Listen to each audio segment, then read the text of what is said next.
अस्सलाम वालेकुम। So today we will do sexual offences. ये वाला जो चैप्टर है ना, ये आपका ब्लॉक 8 के अंदर भी है, ब्लॉक 9 के अंदर भी है।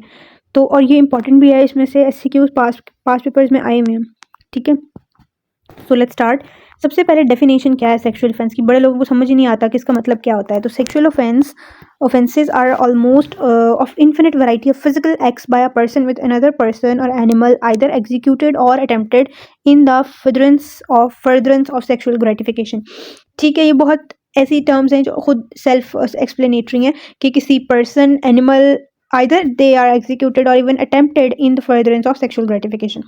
Sexual offenses are acts of illegal sexual intercourse with the second person or with animals. In contrast, sexual perversions or acts intended, वो ऊपर वाली डेफिनेशन भी वैसे इनफ है, अगर आपसे कोई पूछता है तो you can tell them that. ठीक है, रिटर्न के अंदर इस चैप्टर में से एमसीक्यू आने के काफ़ी चांसेस हैं, और एक वो फायर आर्म वाला, वो भी बहुत इंपॉर्टेंट चैप्टर था।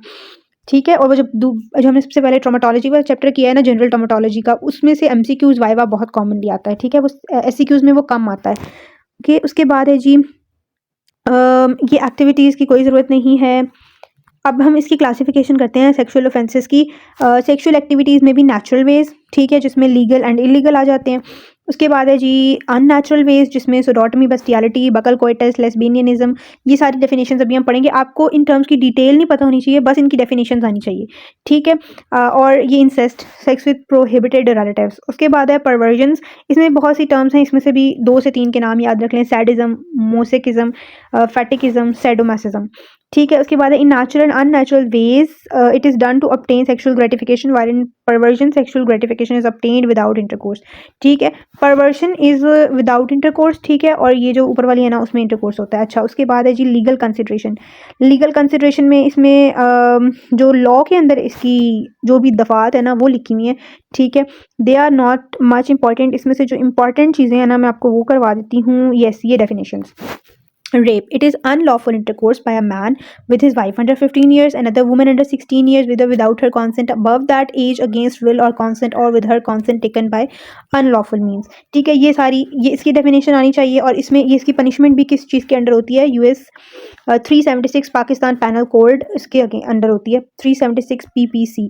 ठीक है, एक ये आपको पता होना चाहिए। उसके बाद जी आ जाती है डेफिनेशन, हाँ, ये एज ऑफ कॉन्सेंट पता होनी चाहिए, 14 ईयर अंडर लॉ। ठीक है, ये एमसीक्यू में आ सकती है। देन वी हैव,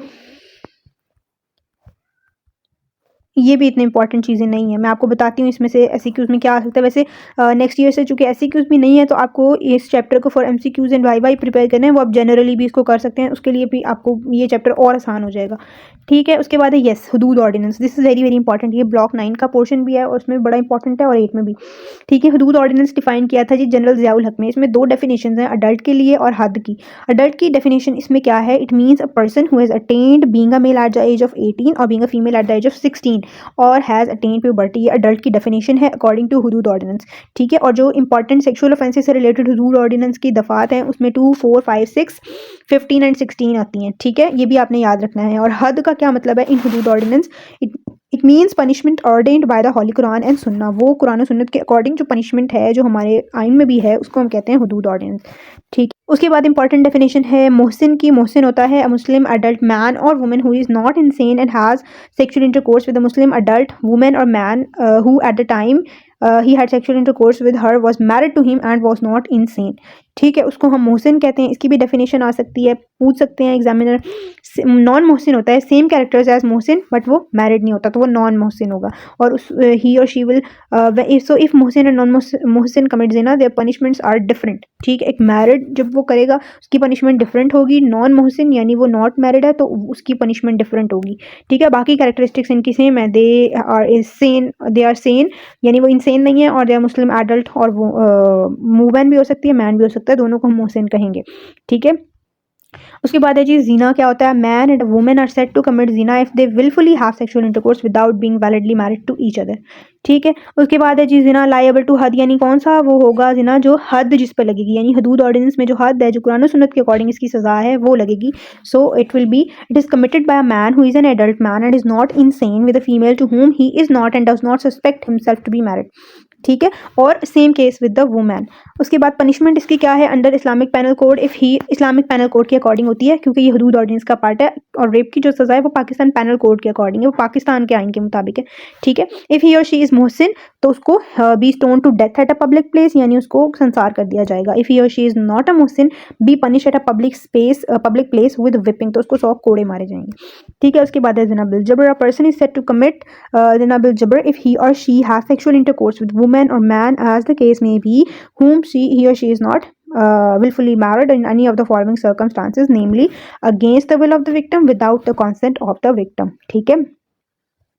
और भी with the consent of the victim when the consent has been obtained by putting the victim in the fear of death or hurt, ठीक है। और when the offender knows the offender is not validly married to the victim, ठीक है। उसके अंदर भी ये ज़िना बिल जबर में आ जाएगा, ठीक है।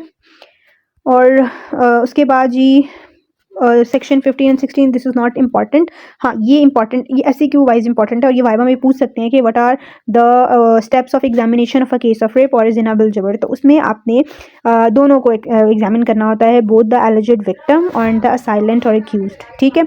Examination of the victim, following are the steps which are to be done for examining the victim of the case of rape और ज़िना बिल जबर। So there is a pre examination, फिर उसके बाद देयर इज हिस्ट्री, और फिर उसके बाद आपकी फिजिकल जनरल एग्जामिनेशन, और फिर एग्जामिनेशन ऑफ क्लोथ्स, ये सारा हम इसको ओवरव्यू करेंगे। सो प्री एग्जामिनेशन में आपके प्री रेक्विजिट्स क्या हैं, आपके पास लेटर होना चाहिए, आपके इसको टेकअप करे, वो सारे डॉक्यूमेंट्स कंप्लीट होने चाहिए, आप पर्सन की आइडेंटिटी कंफर्म करोगे, कंसेंट लोगे, initially biodata information, date, time, place, third party होनी चाहिए, और जो लाइट वगैरह है वो सारी रिक्वायरमेंट्स होनी चाहिए। Then we have history of the victim, आपने उसकी प्रॉपर हिस्ट्री लेनी है, जिसमें आपकी जनरल हिस्ट्री जो कि आप जो आपको सिखाई जाती है वार्ड्स के अंदर, वो वाली भी लेंगे, ऑब्स्टेटिक हिस्ट्री भी लेंगे, ठीक है। और मैरिटल स्टेटस और प्रीवियस सेक्सुअल एक्सपीरियंस, वो सारा कुछ लेंगे, ठीक है। उसके अलावा एक स्पेसिफिक हिस्ट्री है which is related to the case, which is related to the allegation, ठीक है। उसको आपने केयरफुली उससे लेना है। उसमें आपने क्या क्या सवाल पूछने हैं, what was the time, date and place of the act, time of first complaint, यानी उसने आपको पहली बार तंग कब किया था, ठीक है। और clothes removed from the victim, how and by whom it removed, clothes removed from the assailant, how and by whom, ये आपने क्वेश्चन पूछने हैं। any force used by the assailant, if so where and how much, any pain experienced either at the time of incident और उसके बाद, relative position क्या थी, did the ejaculation is takes place or outside in the vagina or outside, did one or more persons perform the act, any contraceptive used during the act, did the victim struggle or injure the assailant, victim change the clothes after the act, victim bathed or washed, etc। ये आपने सारे सवाल पूछने होते हैं। उसके बाद आपने जनरल इंप्रेशंस देखने हैं, बिहेवियर देखना है, कैरेक्टर देखना है, age, gait, makeup, mental status, ठीक है, स्पीच, स्ट्रगल, एविडेंस मार्क, ये सारा कुछ आपने जनरल इंप्रेशंस में देखना है। उसके बाद है एग्जामिनेशन ऑफ द क्लोथ्स, उसमें मैनर, स्टेट, उस पर डैमेज, उस पर कोई स्टेन, उस पर हेयर्स, ठीक है। और any other material which can be used as a trace evidence, ठीक है। ट्रेस एविडेंस डिटेल से प्रैक्टिकल है, वो एक्सप्लेन हो चुका है, ठीक है। तो मैं उस पर वो टाइम नहीं वेस्ट करी। उसके बाद आपने एग्जामिनेशन ऑफ द बॉडी करनी है, which is the main part. तो इसमें आपने जनरल एग्जामिनेशन करनी है, और फिर सिस्टमिक, और फिर जेनिटल एग्जामिनेशन। जनरल एग्जामिनेशन में आपने उसकी physical health, mental health, any injuries जो before the incident, during the incident और आफ्टर द इंसिडेंट लगी हों, ठीक है, ड्यू टू रेजिस्टेंस।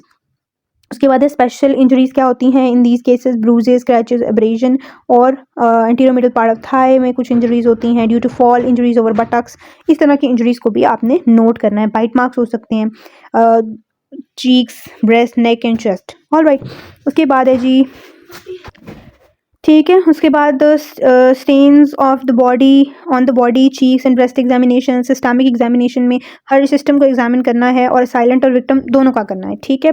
उसके बाद है जेनिटल एग्जामिनेशन, उसमें लोकल जेनिटल एग्जामिनेशन है, उसके अलावा hymen area, post hymen area, आपने तीनों पूरी एग्जामिनेशन करनी है, ठीक है। Pre hymen area and post hymen area, all right. उसके बाद है स्पेशल जेनिटल एग्जामिनेशन, जिसमें इंस्पेक्शन है, बायलेटरल ट्रैक्शन है। अच्छा, इसमें एक टर्म है विर्गो इंटेक्टा, इसका मतलब क्या होता है, bilateral traction of the labia makes the hymenal edges visible, a woman with intact hymen is called virgo intacta, ये MCQs में आ सकता है, ठीक है। उसके बाद डिजिटल एग्जामिनेशन है थ्रू फिंगर्स, जिससे आप सर्विक्स, विजाइना और वो सारा विजाइनल कैनाल की जो टेंडरनेस है और कोई स्वेलिंग वगैरह है तो वो सारी चीज़ें नोट करते हैं। उसके बाद इंस्ट्रूमेंटल और स्पेकुलर एग्जामिनेशन, वो आप वो इंस्ट्रूमेंट के ज़रिए से की जाती है थ्रू स्पेकुलम, ठीक है। अच्छा जी, उसके बाद if the victim is virgo intact, digital and instrumental examinations are not performed. Important information है ये फॉर MCQs कि आप उसके अंदर नहीं करेंगे डिजिटल, यानी थ्रू फिंगर्स, और जो इंस्ट्रूमेंटल एग्जामिनेशन है वो उसके अंदर नहीं की जाएगी, सिर्फ जो है वो विजुअल एग्जामिनेशन होगी। इंस्पेक्शन होगी। उसके बाद है G findings in a virgin victim, ये भी इंपॉर्टेंट नहीं है। एनल एग्जामिनेशन, एनल में भी वही है, इंस्पेक्शन है, बायलैटरल ट्रैक्शन है, डिजिटल एग्जामिनेशन और स्पेकुलर एग्जामिनेशन है। ठीक है, कलेक्शन ऑफ द स्पेसिमेन, क्या क्या लेने हैं आपने, कोई फॉरेन बॉडी मिली है, कोई हेयर मिले हैं, वो लेना है, nail scrapings, blood, vaginal swabs, vaginal smear, buccal contents, saliva, matted pubic hair, saliva from bite marks, urine for drugs. ठीक है, ये सारा कुछ लेना है। और एरिया फॉर स्पेसिमेन कलेक्शन क्या होगा, area other than vulva, body में से आप क्लोथ से ले सकते हैं, nails, blood of the victim, body hair etcetera. और आपने लेना होता है area from the area around the vulva and from vulva, vulva से फिर आपने 3 जगहों से लेना होता है, pre hymen, hymen and post hymen. ठीक है, यहाँ से आपने स्पेसिमेन कलेक्ट करने हैं। ठीक है, उसके बाद है जी बाकी से फैक्टर्स हैं, ये इंपॉर्टेंट नहीं है। एग्जामिनेशन ऑफ एक्यूज कैसे करनी है, इसमें भी प्री एग्जामिनेशन है, उसमें वही सारा कुछ है। फिजिकल एग्जामिनेशन है, उसमें आपने फिजिकल वो सारी चीज़ें जो हमने पहले पढ़ी हैं। जेनिटल एग्जामिनेशन में उनकी डेवलपमेंट, कोई इंजरी, कोई मार्क्स, वो सारा कुछ नोट करना है। उसके बाद so now we are left with some very minor topics. उसमें क्या क्या है, first is explosion. Explosion is a phenomena, ये क्या होता है, it is a phenomena which result from sudden release of energy, और इसमें एनर्जी बहुत सी फॉर्म्स में रिलीज होती है, which is then dissipated by a blast wave, by translation of objects in space और by generation of heat. Different manifestations हैं उस release of energy की, जो कि ब्लास्ट वेव की फॉर्म में डिसिपेट हो सकती है, डिफरेंट ऑब्जेक्ट्स को उड़ा सकती है, या हीट की फॉर्म में रेडिएट हो सकती है। ठीक है, और ये तब होती है जब कोई एक्सप्लोसिव ऑब्जेक्ट जो है उसको इग्नाइट किया जाए। ठीक है, और इन सब्सटेंसेस में बहुत से सब्सटेंसेस हैं, यूरेनियम है और बहुत से हैं। ठीक है, ये इंपॉर्टेंट नहीं है, ये उन डिवाइसेस के नाम लिखे हैं जो इसमें यूज़ होते हैं। इलेक्ट्रिक डिटोनेशन है, स्लो बर्निंग फेज़ है और टाइम फ्यूज़ है। इस तरह ये बॉम्ब्स में एक्सप्लोजिव्स में ये यूज़ होते हैं। इसमें कॉजेज ऑफ डेथ ये लिखी हुई है, जिसमें बॉडी में भी कम्प्लीटली शटर्ड और disintegrated, blunt forces injuries, burns due to hot gases, asphyxia और क्रश सिंड्रोम, ये इसमें कॉज ऑफ डेथ होती है। Then we have head injuries, ये भी आपके सिलेबस में इंक्लूड है। अच्छा, हेड इंजरीज होती हैं दैट में occur during traffic accidents, assaults and falls. दो तरह की होती हैं, क्लोज हेड इंजरी और open head injury. Close head injury में क्लोज होता है, कोई स्किन पे ब्रीच नहीं आता, कोई नज़र नहीं आता, but the trauma in the trauma if dura remains intact whether skull is fractured और not, then it is known as close head injury. Dura remains intact, तो ड्यूरा मैटर को हम बेसलाइन के तौर पर बेसिकली यूज़ करते हैं। चाहे इसमें स्कल का फ्रैक्चर हो भी सकता है और नहीं भी हो सकता, बट अगर ड्यूरा जो मेनिंजेस की लेयर है वो इंटैक्ट है तो हम इसको क्लोज इंजरी कहेंगे। अगर वो टॉर्न है और ब्रेन तक इंजरी जो है वो जा रही है एंड वून इज ओपन, तो उसको हम ओपन हेड इंजरी कहेंगे। इसकी भी डेफिनेशन इंपॉर्टेंट है। ठीक है, उसके बाद है सेफल haematoma, it is sub periosteal haematoma which most commonly lies over parietal bones. ठीक है, ये आपकी बोन्स की पेरीऑस्टियम के नीचे हीमाटोमा बन जाता है, स्वेलिंग बन जाती है, एक्यूमुलेटिंग ब्लड, उसको कहते हैं। उसके बाद डिप्रेस स्कल फ्रैक्चर के, कोई हैवी ऑब्जेक्ट आकर स्कल पे लगा और एक आप समझ लें एक ग्रेव सा बन जाता है, एक इनवर्ड बोन का फ्रैक्चर अंदर को चला जाता है, उसको हम कहते हैं डिप्रेस स्कल फ्रैक्चर। ठीक है, इससे टाइप ऑफ वेपन का पता चल जाता है। उसके बाद जी इसमें डिफरेंट हेमरेजेस हैं, they are not much important. इसमें इसमें आपको बस जनरल वही बातें जो आपने पढ़ी होंगी एनाटॉमी के अंदर भी, फ्रैक्चर्स की डिफरेंट टाइप्स होती हैं, सब ड्यूरल, सब एरेक्नॉइड, और वो सारे लिखे हुए हैं। ठीक है, वो आपके एग्जाम में आने के चांसेस आर वेरी लेस, और आपके ब्लॉक 8 के अंदर ना वैसे ही मार्क्स कम है, ऑस्पी और वाइवा दोनों के अंदर। वाइवा स्टेशन ही नहीं है, आई गेस मे बी वो चेंज हो जाए, बट फिर भी कम है, ये टॉपिक इतना इंपॉर्टेंट नहीं है। उसके बाद एक और टॉपिक रह जाता है स्टारवेशन वाला। ठीक है, स्टारवेशन होती है total deprivation of food, partial deprivation of food, दोनों हो सकती हैं, and the use of unsuitable food which lakhs in proteins and vitamins results in starvation. दो तरह की होती हैं, एक्यूट एंड क्रोनिक। एक्यूट में क्या होता है, when the necessary food and water are suddenly completely withdrawn और विदहेल्ड। ठीक है, अचानक से रोक दिया जाए तो उसको हम एक्यूट कहेंगे। अगर एक लंबे अरसे से एक पर्सन जो है वो कुछ खा पी नहीं रहा, जैसे कुछ जगह पर कहत आ जाता है या कुछ लोग अफोर्ड नहीं करते फेमीन्स वगैरह में, उसमें हम उसको क्रोनिक स्टारवेशन में लेते हैं। ठीक है, उसके बाद साइन एंड सिम्टम्स डिफरेंट हैं, मसल लॉस, अच्छा शुरू में थर्स्ट फील होती है, बाद में डिहाइड्रेशन जो है थर्स्ट वो ख़त्म हो जाती है, डिहाइड्रेशन बढ़ती जाती है, उसके साइन एंड सिम्टम्स मिलते हैं। ठीक है, उसके बाद इसी तरह क्रोनिक स्टारवेशन के ही फाइंडिंग्स है। इसमें जस्ट आपको इसका बेसिक नोहा होना चाहिए, ज़्यादा डिटेल करने की ज़रूरत नहीं है। Yes that was all about block 8। Thank you so much for watching. अल्लाह हाफ़िज़।